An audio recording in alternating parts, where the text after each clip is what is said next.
প্রতি বছর এপ্রিল মাসের প্রথম দিনে এপ্রিল ফুল পালিত হয়, এটা আমরা জানি। এই দিনে অন্যকে বোকা বানিয়ে মজা করা হয়। বিশ্বের বিভিন্ন দেশে এপ্রিল ফুল পালিত হয়। অনেক দেশে এপ্রিল ফুল পালন করবার জন্য 1 এপ্রিল তারিখটি সরকারি ছুটি হিসেবে ঘোষিত।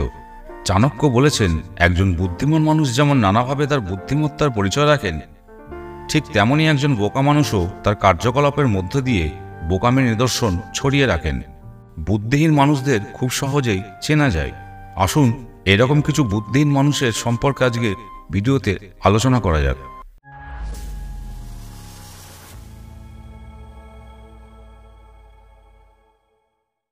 মনে ছলনা নেই। আচার্য চাণক্য বলেছেন যে বোকামি বা মূর্খতা সেই মানুষটির জন্য বড়ই যন্ত্রণা নিয়ে আসে। এই ধরনের মানুষেরা অনেকটা সন্ন্যাসীর মতো, কারণ সন্ন্যাসীদের মধ্যে যেমন কোনো ছলনা নেই, ঠিক তেমনই এই ধরনের মানুষদের মধ্যেও কোনো ছলনা নেই। কি করা উচিত এবং কি করা উচিত নয় সে সম্পর্কে এদের কোনো সঠিক ধারণা নেই।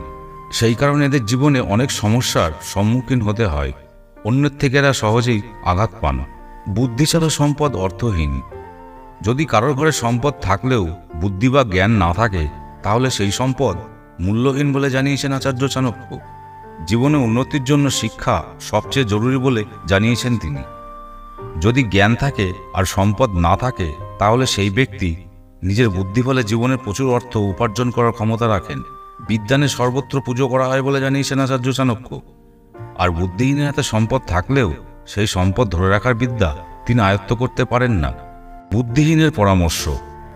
আচার্য চাণক্যের মতে, জ্ঞানী মানুষকে সবাই শ্রদ্ধা করেন, সবাই তার কথা অনুসরণ করেন, কিন্তু যারা নিজেদের কথা শোনানোর জন্য বা শ্রদ্ধা পাওয়ার জন্য বোকাদের সাহায্য গ্রহণ করেন, অর্থাৎ যারা বোকা বা মূর্খদের দিয়ে নিজেদের সম্পর্ক প্রচার করেন, তাদের ঘরে কোনোদিন সুখ শান্তি থাকতে পারে না।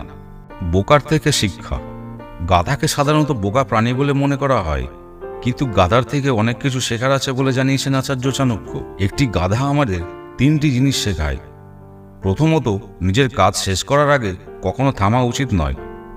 দ্বিতীয়ত, যখন তুমি কোনো কাজের দায়িত্ব নিয়েছো, তখন ঠান্ডা, গরম বা অন্য কোনো পরিস্থিতি যাই আসুক না কেন, কাজ করে যেতে হবে। আর তৃতীয়ত হলো, নিজের জীবন নিয়ে সন্তুষ্টিবোধ থাকা জরুরি।